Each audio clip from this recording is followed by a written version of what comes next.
जय मसीह की आप सबको। आइए आज का वचन करते हैं शुरू। Matthew chapter 26 verse 41। मैं इसे पढ़ूंगा। जागते रहो और प्रार्थना करते रहो कि तुम परीक्षा में ना पड़ो। आत्मा तैयार है परंतु शरीर दुर्बल है। पढ़े गए वचन पे प्रभु आशीष दे, हमसे बात करे, हम सबकी कमी घटियों को परमेश्वर इस वचन के द्वारा पूरा करे। आइए हम प्रार्थना करते हैं। प्यारे प्रभु जी, धन्यवाद, स्तुति और बड़ाई के साथ आपके चरणों में आके झुक जाके धन्य प्रणाम करते हैं। समय दिया उसके लिए भी धन्यवाद देते हैं। दया करके सहायता और मदद करें, आपके विश्वास में और आपके प्रेम में प्रभु जी बढ़ाएं। एंकरेज होने के लिए सहायता और मदद करें। प्रभु यीशु मसीह को जानने के लिए सहायता और मदद करें। प्रभु जी, इस वचन के द्वारा 100 गुना फल लाने के लिए सहायता और मदद करें। प्रभु जी, मैं भी खड़ा हूँ, मैं भी अपनी बुद्धि और ज्ञान के साथ नहीं, पवित्र आत्मा से भर के इस वचन को सुना सकूं। प्रभु जी, आप मेरी भी सहायता और मदद करें। आपके हाथों में सौंप देते हुए प्रार्थना विनती को प्रभु यीशु मसीह के नाम से मांगते हैं, आमीन। Matthew chapter 26 verse 41। जागते रहो, प्रार्थना करते रहो कि तुम परीक्षा में ना पड़ो। आत्मा तैयार है परंतु शरीर दुर्बल है। यहाँ पे हम देखते हैं कि प्रभु यीशु मसीह अपने चेलों से कह रहे हैं कि प्रार्थना, जागते रहो और प्रार्थना करते रहो ताकि तुम परीक्षा में ना पड़ो। आत्मा तो तैयार है परंतु शरीर दुर्बल है। शरीर जो है सपोर्ट नहीं कर रहा है प्रार्थना करने के लिए। हे भाई और बहनों, आज परमेश्वर इस वचन के द्वारा हमसे बात कर रहा है। प्रार्थना सबसे जो मुश्किल का काम है अगर हमारे जीवन में कोई है तो वो है प्रार्थना। हम सब काम जो है बड़े ही आराम से कर सकते हैं, सब काम जो है बड़े ही आराम से हो जाएगा, लेकिन हमें अगर प्रार्थना करनी है तो ये सबसे मुश्किल का काम है। हे भाई और बहनों, अब आप में से कई लोग सोचते होंगे कि प्रार्थना कोई मुश्किल का काम नहीं है, प्रार्थना तो मैं करता हूं। अगर हम पूछेंगे कैसा प्रार्थना करते हो, जब हम चर्च में जाते हैं प्रार्थना करते हैं, जब कोई बीमार होता है प्रार्थना करते हैं, जब कोई हमें प्रार्थना में बुलाता है तो हम प्रार्थना करते हैं। अगर कोई कहता है हमारे लिए ये करो, प्रार्थना करो इसके लिए, तो हम उसके लिए प्रार्थना करते हैं। बहुत ही अच्छी बात है अगर आप इस तरह से प्रार्थना करते हो तो। लेकिन ये हम प्रार्थना कब करते हैं? 1 मिनट के लिए, 5 मिनट के लिए, या 3 मिनट 2 मिनट के लिए हम शांति इस चीज़ के लिए हम प्रार्थना करते हैं। लेकिन आज परमेश्वर इस वचन से हमसे बात कर रहा है, क्या हम अपना जीवन जो है पर्सनल प्रार्थना के लिए हम निकाल पा रहे हैं? क्या परमेश्वर के लिए पर्सनल हम टाइम दे पा रहे हैं? रोज सुबह सबसे पहले उठ के घुटने टेक के प्रार्थना करने का समय जो है हम अपने परमेश्वर को दे पा रहे हैं? जब हम प्रार्थना करते हैं, सुबह समय देते हैं, परमेश्वर को प्रार्थना करते हैं, तो इससे हमारे आत्मिक जीवन में जो है उन्नति होती है। परमेश्वर हमसे बात करता है, वो हमें सिखाता है और अपनी इच्छा क्या है वो भी हमको बताता है। हे भाई और बहनों, क्या आपके जीवन में भी अगर पर्सनल प्रार्थना का जीवन नहीं है तो आज परमेश्वर इस वचन के द्वारा हमसे बात कर रहा है। बहुत सारे लोग हैं उद्धार पाते हैं और परमेश्वर के घर में आते हैं, मुख्य काम करते हैं परमेश्वर के घर में, गाने भी गाते हैं, वचन भी सुनाते हैं, मगर हम बहुत सारे लोगों के जीवन में देखते हैं कि उनके जीवन में जो है पर्सनल प्रार्थना, यानी कि उनके अपनी प्रार्थना जो परमेश्वर को समय देना है उसके लिए वो समय नहीं दे पाते हैं। हे भाई और बहनों, कई लोगों को पूछा जाए क्यों समय नहीं दे पा रहे हो, तो लोग कहते हैं कि हम रात में लेट हो जाते हैं इसलिए हम सुबह उठ नहीं पाते हैं और प्रार्थना के लिए समय जो है दे नहीं पाते हैं। हे भाई और बहनों, हम लेट क्यों हो जाते हैं? हे भाई और बहनों, आज परमेश्वर हम सबसे बात कर रहा है। लेट होने के कई कारण होते हैं, लेकिन उनमें से मुख्य कारण ये है कि हम कभी कभी जो है अपना पर्सनल टाइम जो है किसी और चीज़ को दे देते हैं। हे भाई और बहनों, जब सुबह जब 5 बजते हैं या 4:30 होता है तो पवित्र आत्मा हमसे बात करती है और हमसे कहती है कि उठ प्रार्थना कर ले, क्योंकि परीक्षा की घड़ी आप पहुंचिएगा करके।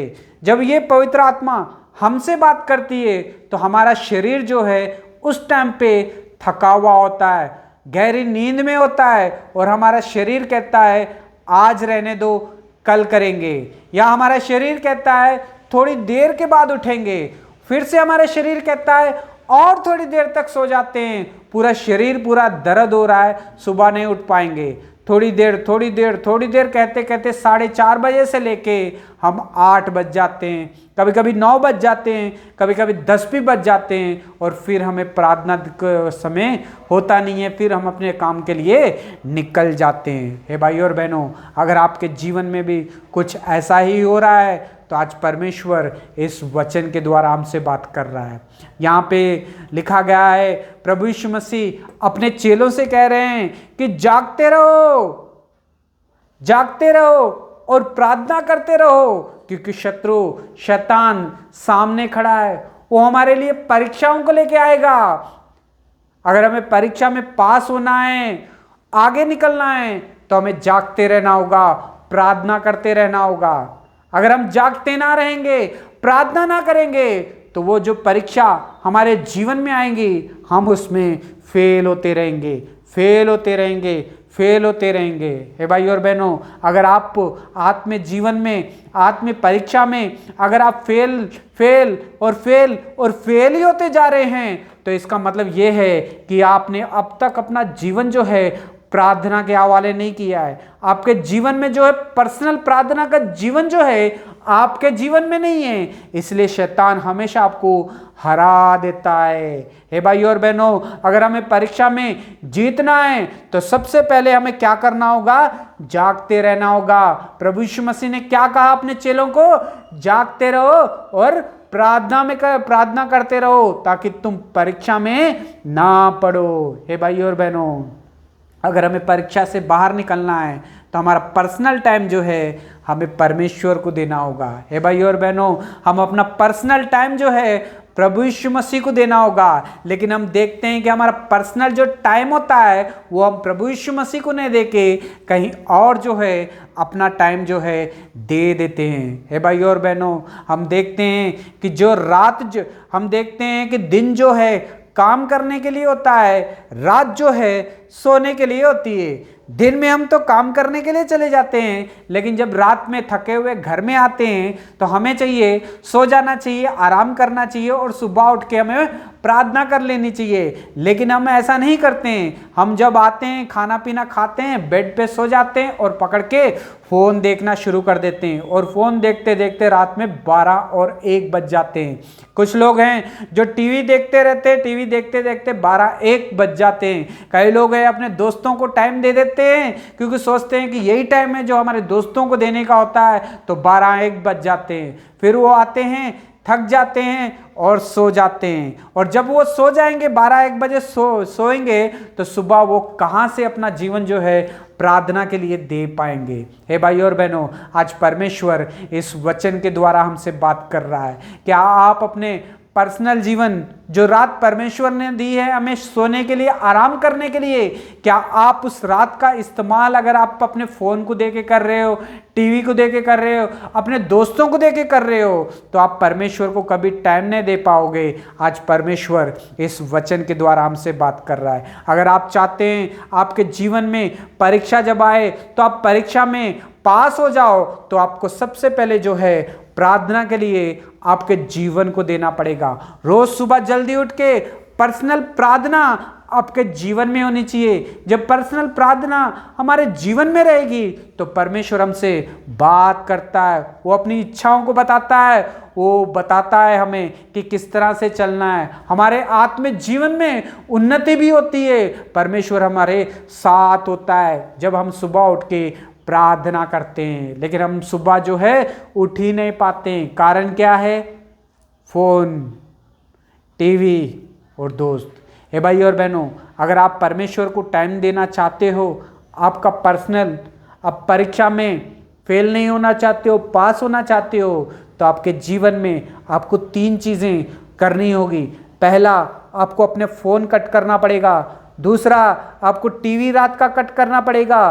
तीसरा, आपके दोस्तों के साथ बातचीत करनी कट करनी पड़ेगी। जब फ़ोन और दोस्त और टीवी हमारे जीवन में जो है कट हो जाएंगे तो भाई और बहनों ऑटोमेटिक हम जो है अपना जीवन परमेश्वर को सौंप देंगे, प्रार्थना करने के लिए सौंप देंगे। जिसके जीवन में रात में फ़ोन देखना, टीवी देखना, अपने यार दोस्तों के साथ संगति रखने का स्वभाव है, ऐसी आदत है, तो भाई और बहनों उसके जीवन में वो कभी भी अपना पर्सनल टाइम जो है परमेश्वर को नहीं दे पाएगा। हे भाई और बहनों, अगर आप चाहते हैं कि मेरा जीवन पर्सनल मैं परमेश्वर को दूं, प्रार्थना के लिए दूं, तो रात में आपको फोन, टीवी और दोस्तों के साथ बात करना बंद करनी पड़ेगी। अगर ये सब तीनों चीज़ों में अगर आपने कर दिया तो समझो कि आप परमेश्वर को अपना समय दे सकते हो प्रार्थना करने के लिए। हे भाई और बहनों, वचन में लिखा है कि आत्मा तो तैयार है मगर शरीर दुर्बल है। शरीर दुर्बल इसलिए हो जाता है क्योंकि शरीर थक जाता है। शरीर क्यों थक जाता है? रात में 12-1 बजे तक फ़ोन देखते हैं, 12-1 बजे तक टीवी देखते हैं, 12-1 बजे तक अपने दोस्तों को टाइम देते हैं। जब ये सब टाइम जो है अपने दोस्तों को अपने पर्सनल कामों के लिए दोगे तो सुबह जब उठोगे तो आपका शरीर जो है दुर्बल होगा, वो आपको सपोर्ट नहीं करेगा। अगर आप चाहते हो आपका शरीर भी आपको सपोर्ट करे प्रार्थना के लिए, बैठने के लिए, तो आपको ये तीनों चीज़ों को याद रखना होगा, इसे कट करना होगा अपने जीवन में से, फ़ोन, टीवी और रात के दोस्तों को। हे भाई और बहनों, परमेश्वर आपसे और मुझसे बस एक ही एक चीज़ चाहता है कि जागते रहो, प्रार्थना करते रहो, क्योंकि शत्रु आ रहा है। वो शत्रु परीक्षाओं को लेके आता है। परीक्षा में अगर हम जीतना है हमें, तो हमें प्रार्थना में रहना पड़ेगा। हे भाई और बहनों, प्रभु यीशु मसीह के साथ भी 12 चेले थे, 3 साल तक प्रभु यीशु मसीह के साथ चले थे। प्रभु यीशु मसीह ने उनके जीवन में बहुत सारे आश्चर्य काम किए। सारे चेलों ने देखा। चेले जो थे वचन सुनाते थे, बपतिस्मा देते थे, प्रभु यीशु मसीह के साथ रहते थे, सब कुछ वो करते थे, लेकिन चेलों के जीवन में क्या नहीं था? प्रार्थना का जीवन नहीं था। क्योंकि प्रभु यीशु मसीह ने जब उनसे कहा कि उठो, थोड़ी देर तक उठ के प्रार्थना में रहो, जब प्रभु यीशु मसीह चले गए प्रार्थना करने के लिए, मगर वो लोग जो थे गहरी नींद में सोए हुए थे। हे भाई और बहनों, आज परमेश्वर इस वचन के द्वारा हमसे बात कर रहा है। हम भी चर्च में बपतिस्मा ले लिया है, गाना गाते हैं, मेन कैरेक्टर है हमारा चर्च में, सब कुछ करते हैं, वचन भी सुनाते हैं, लेकिन कभी कभी हमारे जीवन में जो क्या नहीं होता है, पर्सनल प्रार्थना का अनुभव जो है हमारे जीवन में नहीं होता है। हे भाई और बहनों, शत्रु को अगर हराना है, परीक्षा में अगर पास होना है, तो हमें सिर्फ एक ही एक काम करना है, वो है प्रार्थना। जब सुबह उठ के हम घुटने टेक के प्रार्थना करते हैं तो परमेश्वर को हम अपना टाइम देते हैं। जब परमेश्वर को हमसे टाइम देते हैं तो परमेश्वर हमसे बात करता है, हमारे काम रुके हुए जो होते हैं उसे सफल करता है। वो हमें चलना सिखाता है, आत्मिक जीवन में हमें उन्नति देता है। हे भाई और बहनों, क्या आप भी अपने आत्मिक जीवन को बदलना चाहते हो? तो भाई और बहनों, घुटने टेक के प्रार्थना करनी होगी, अपना पर्सनल जीवन जो है प्रार्थना के लिए देना होगा। हे भाई और बहनों, ये दुनिया में सबसे मुश्किल का काम अगर कोई है एक विश्वासी के लिए, तो वो है प्रार्थना करना।